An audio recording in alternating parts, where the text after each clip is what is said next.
caso desse desembargador e as suas consequências. Bom dia, Cláudio. Bom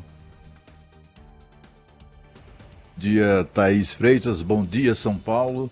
Olha, vamos falar mais sobre esse assunto do desembargador, mas Pedro, olha, eu estou achando que isso vai acabar em impunidade mesmo, né? Eles se protegem, porque afinal de contas quem vai tomar decisão sobre uma eventual punição do desembargador, adivinha, vai ser alguém da própria justiça. Então, assim, historicamente, ou pelo menos o histórico de atitudes dessa natureza não nos animam a aguardar uma punição. Os caras, o corregedor-geral e também a corregedoria do tribunal prometem investigar o caso, apurar o quê?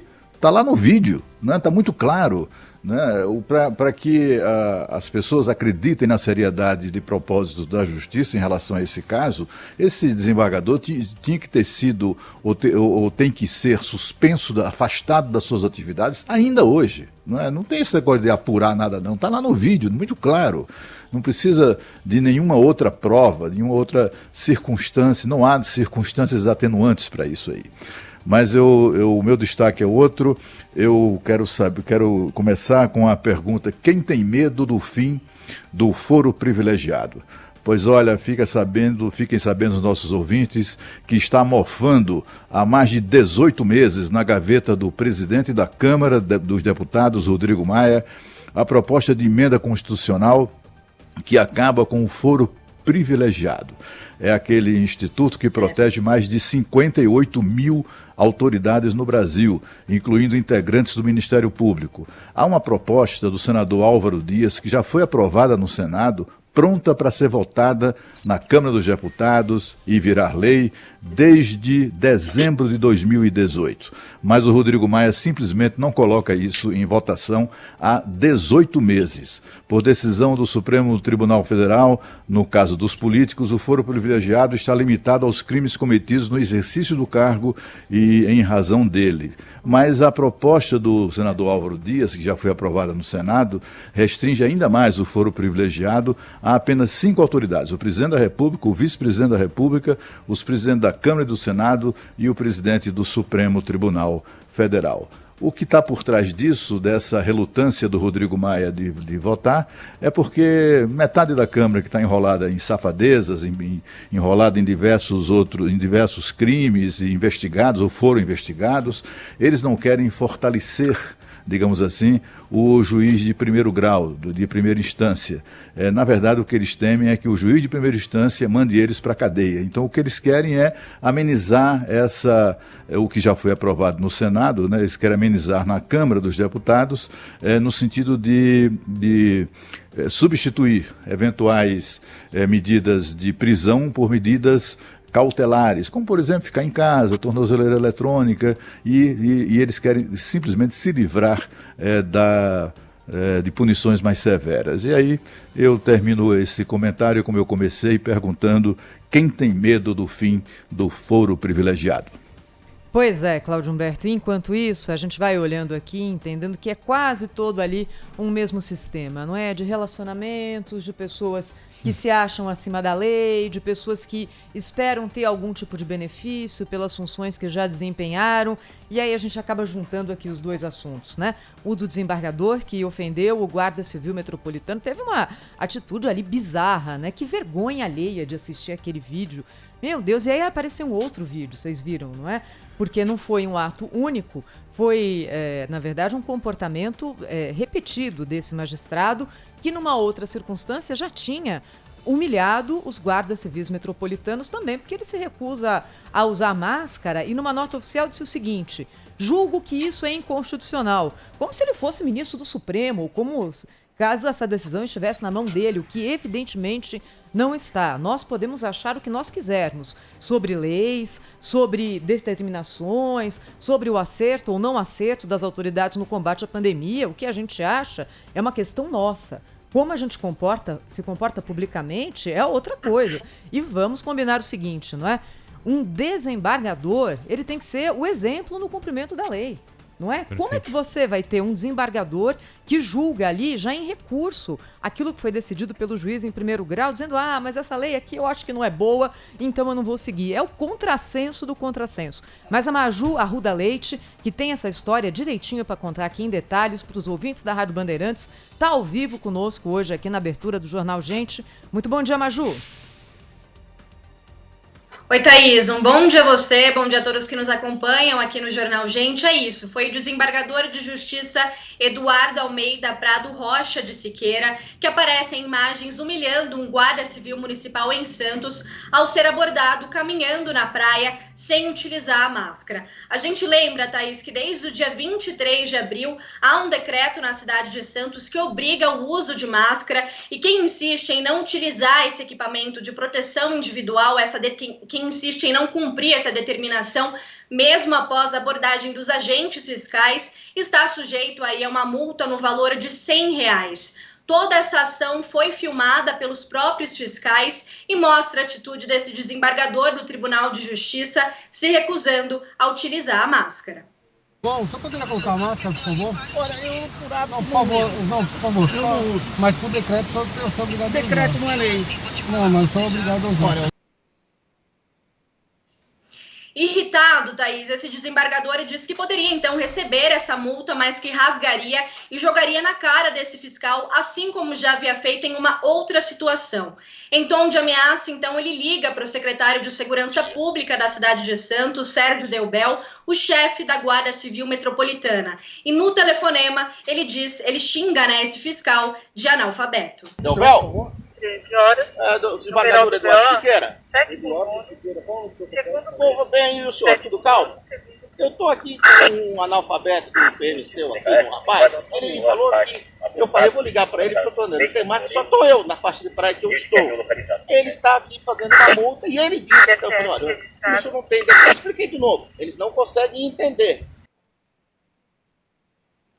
E durante essa ligação, Thaís, esse desembargador tenta passar o celular para o fiscal, mas esse fiscal se nega a pegar o aparelho. Após receber a multa, o Eduardo Siqueira rasga o papel, joga no chão e sai andando. Eu conversei com o secretário de Segurança Pública de Santos, Sérgio Delbel, e ele diz que a ação desse agente fiscal foi completamente certa, sem nenhuma irregularidade. Disse ainda que não conhece esse magistrado, que não há qualquer tipo de relação profissional ou pessoal, mas que era a segunda vez que esse desembargador ligava para o secretário diante da mesma situação. E nessa ligação, a única coisa que o secretário fez foi tentar tranquilizá-lo. Ele me ligou realmente na hora e praticamente eu não tive tempo de falar. Pelo próprio vídeo dá para perceber isso. Eu só procurei acalmar o tempo todo ele, que eu percebi que ele estava um pouco alterado. Não conversei com o guarda municipal, não passei qualquer instrução para o desembargador, sempre calma, tudo vai ser resolvido. E logo em seguida ele desligou o telefone. Pois é, Thaís, então o Tribunal de Justiça de São Paulo chegou a determinar uma investigação sobre esse caso, sobre a conduta desse desembargador, que agora será centralizada pelo CNJ. Para o corregedor ministro Humberto Martins, há indícios de possível violação à lei orgânica da Magistratura Nacional e ao Código de Ética da Magistratura. Em nota, o desembargador Eduardo Siqueira se disse vítima de uma armadilha, já que essas imagens gravadas por uma câmera previamente ligadas teriam sido editadas e disse ainda, ele reafirmou, que esse decreto não é lei e, portanto, entende que não é obrigado a utilizar essa máscara. Thaís. Olha, ainda bem que foi editada, porque eu imagino a íntegra. Se o que a gente viu aí, já não é suficiente para qualquer tipo de punição para o desembargador, imagina só os outros trechos, em que nós temos. Ele dá joinha para a câmera, ele sabia que estava sendo gravado e seguiu, com toda a sua conduta reprovável. Eu queria também, Cláudio, lembrar ele já está aqui... montando, Pedro? Montando a defesa dele. Ele vai tentar desqualificar o assunto, tentar arquivar, etc., exatamente alegando a edição. Há uma jurisprudência aí que trata essa questão de edição de áudio ou de imagens em processos criminais, até com ignorância, né? As pessoas acham que edição é uma forma de fraudar o conteúdo. E, na verdade, muito pelo contrário, é uma forma de torná-lo ainda mais compreensível, né? E não há, né, Pedro, nesse caso aí, pelo amor de Deus, não há nenhuma dúvida do delito, né, causado, provocado. Isso aí a prova tá feita já, né? Dá a oportunidade dele fazer qualquer tipo de manifestação, porque ele tem esse direito, e tocar. Você vê, né, Cláudio, quando um policial, né, comete um erro durante o seu trabalho aqui, a primeira medida a ser tomada é o afastamento do policial. Por que não afastam o desembargador agora? Exatamente. Né? Por que não afastam o desembargador das suas funções? Alguém que faz isso aí, que fez com esse guarda municipal, que está ao vivo conosco aqui na Rádio Bandeirantes e vai conversar agora aqui conosco no Jornal Gente, o Cícero Hilário, por que esse desembargador não pode se afastar? Ele está apto a julgar processos de segunda instância no Tribunal de Justiça aqui de São Paulo, depois dessa conduta, né? O Cícero está ao vivo conosco aqui para contar um pouco mais como foi essa ação, para trazer um pouco também da repercussão desse caso para a vida dele. Eu queria que você começasse falando, Cícero, conosco, sobre a sua chegada na Guarda Civil aí de Santos. Há quanto tempo que você trabalha em Santos aí? Bom dia para você. Bom dia a todos. Eu cheguei na Guarda em 2011, estou há 9 anos e meio, né? E nesse bom tempo a gente obteve muita experiência com situações como essa. E você já tinha tomado uma carteirada como essa aí, em alguma abordagem, em alguma ocorrência aí que você atuou em Santos? Eu já tinha, assim, as situações da pessoa falar que conhece fulano ou ciclano, mas não com esse teor, assim, de ligar pro secretário e falar que é desembargador. Ô, Cícero, parabéns pelo sangue frio ali na hora, né? Eu imagino que não deva ser fácil no momento ali, porque, enfim, todos nós somos de carne e osso e uma ofensa pessoal dessa, às vezes, bate no fígado, né? E você foi muito profissional e conseguiu ali fazer com que a sua função ali como representante do Estado ficasse absolutamente clara. Então, só queria te dizer isso, parabéns pelo sangue frio e pela seriedade na hora de enfrentar uma situação como essa. Muito obrigado. O nosso trabalho, a nossa abordagem sempre é dessa forma. A gente quer que as pessoas se conscientizem, utilizarem máscara, né? Por tudo que a gente está vivendo ultimamente. E é um ato simples que pode salvar vidas, né? Cícero, muito bom dia, parabéns pela sua atitude. Eu queria saber o seguinte, esse tipo de abordagem, como foi feita, os seus chefes afirmaram que não houve ali nenhuma irregularidade, muito pelo contrário, que você agiu muito corretamente. Isso tudo é produto de treinamento? Que tipo de orientação vocês recebem, né, para esse tipo de... Porque não é fácil, né? Você está parando as pessoas, abordando, fazendo-as colocar máscara, etc. Há um treinamento para isso? Há uma orientação, né? A gente é orientado a agir dessa forma, né? Não agir com agressividade, não se nivelar ao xingamento igual a pessoa fez, né? E a abordagem é essa, a orientação, caso haja recusa, a gente fazer a autuação. Cícero, quem filmou aquela cena foi o seu colega, né? Por que ele resolveu fazer a filmagem? O Roberto Guilhermino. Ele já havia presenciado uma outra situação com esse senhor. Eu não o conhecia, o senhor. Eu havia avistado ele sem a máscara. Quando eu falei pro meu amigo, aí ele falou, reconheceu. Ele falou, esse senhor aí é novidade. Foi quando ele teve a ideia.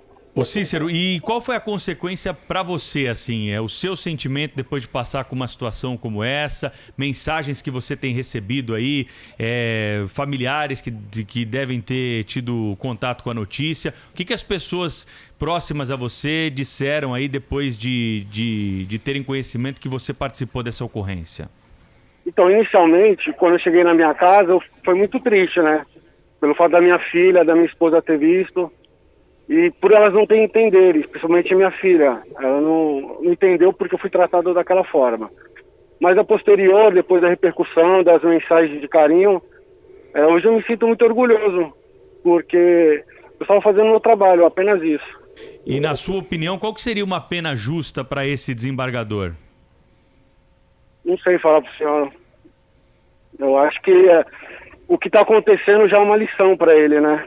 Eu espero que ele reflita no que ele fez, que numa próxima oportunidade ele pense 2 vezes antes de fazer algo semelhante.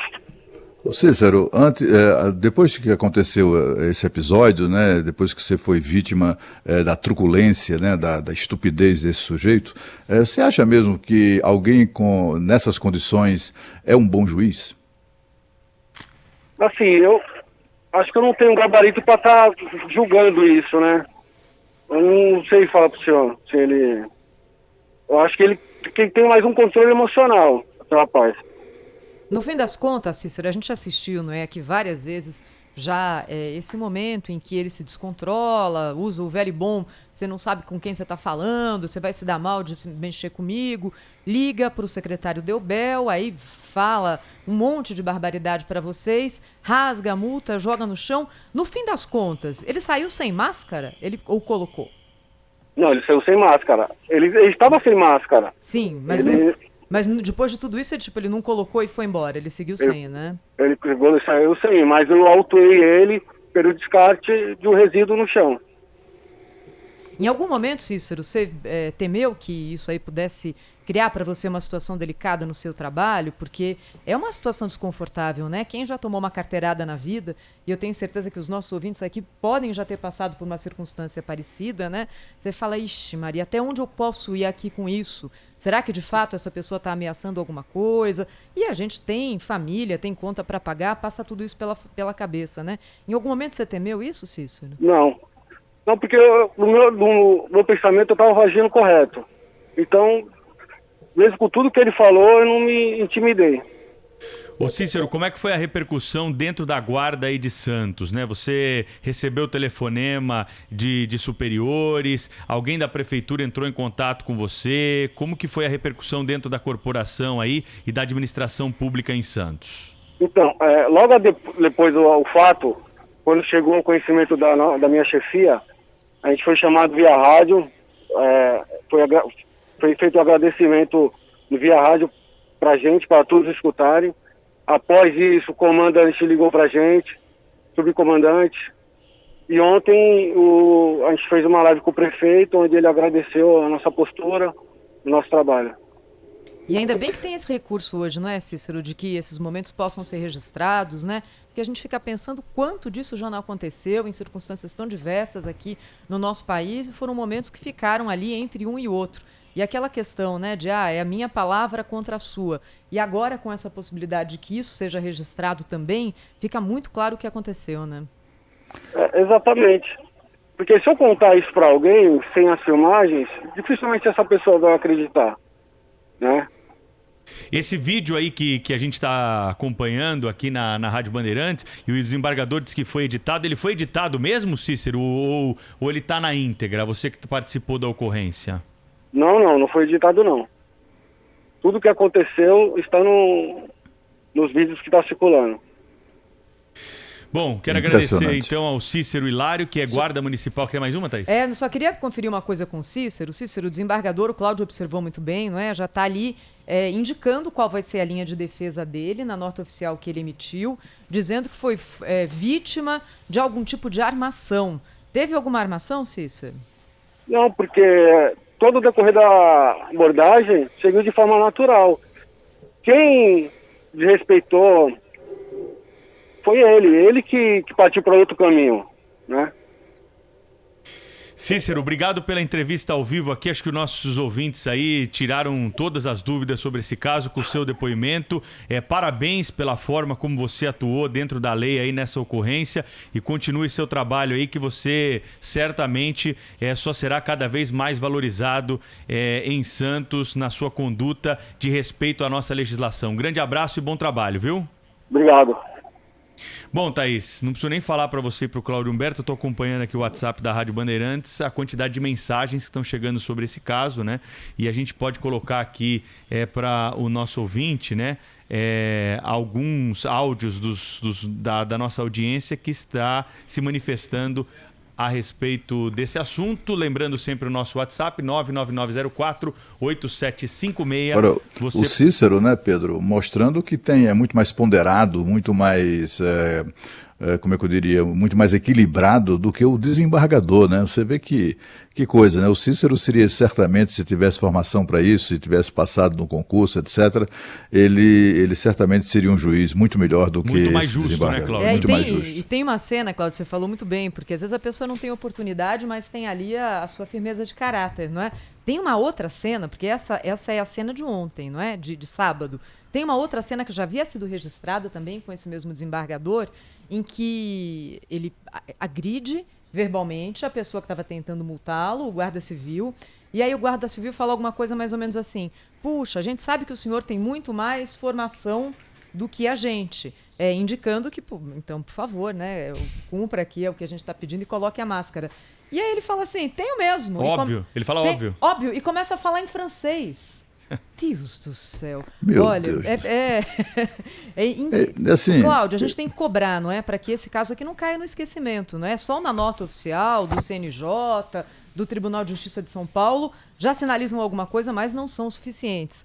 Quanta coisa não cai no esquecimento, né? Pois é, cadê a associação que é tão atuante, a Associação dos Magistrados do Brasil, né? A Associação dos Magistrados Brasileiros. Está na hora de se pronunciar, né, em defesa da sociedade, não é apenas em defesa dos seus interesses corporativistas, né?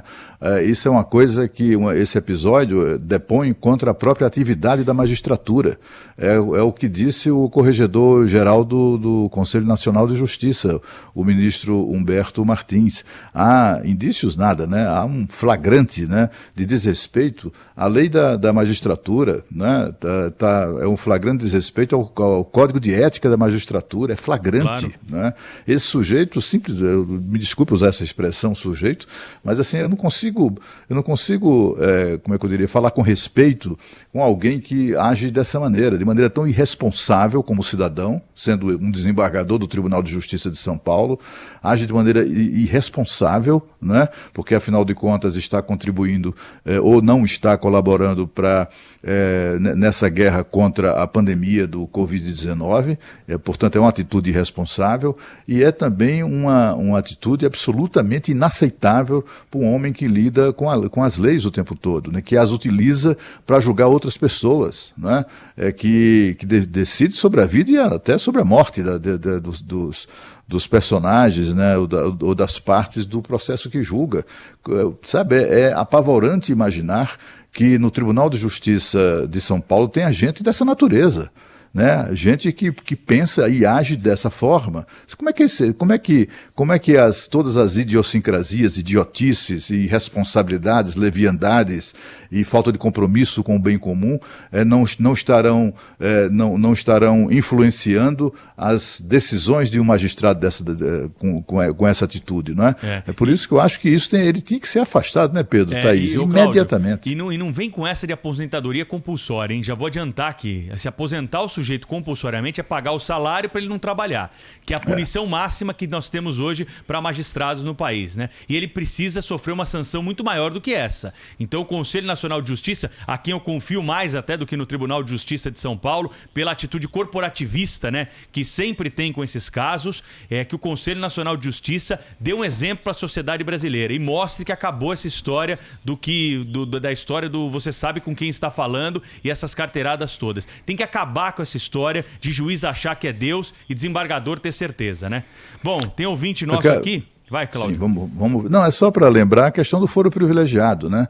Como está esse desembargador, vai ser julgado, se for, né? Vai ser tratado de acordo com as regras atuais de foro privilegiado. Ele tem foro privilegiado. O juiz lá de Santos não tem autoridade para dar uma canetada nesse juiz, nesse desembargador leviano. Vamos ouvir a nossa audiência aqui, os ouvintes da Rádio Bandeirantes se manifestando sobre esse caso, mandando mensagem para o 999048756. Bom dia a todos, Ricardo Perini de São Paulo. Você acha que esse desembargador está com dor na consciência? Tá nada. Esses são os barões da justiça, que continuam no poder sendo intocável. Isso é a certeza da impunidade, infelizmente. Abraço, bom dia a todos.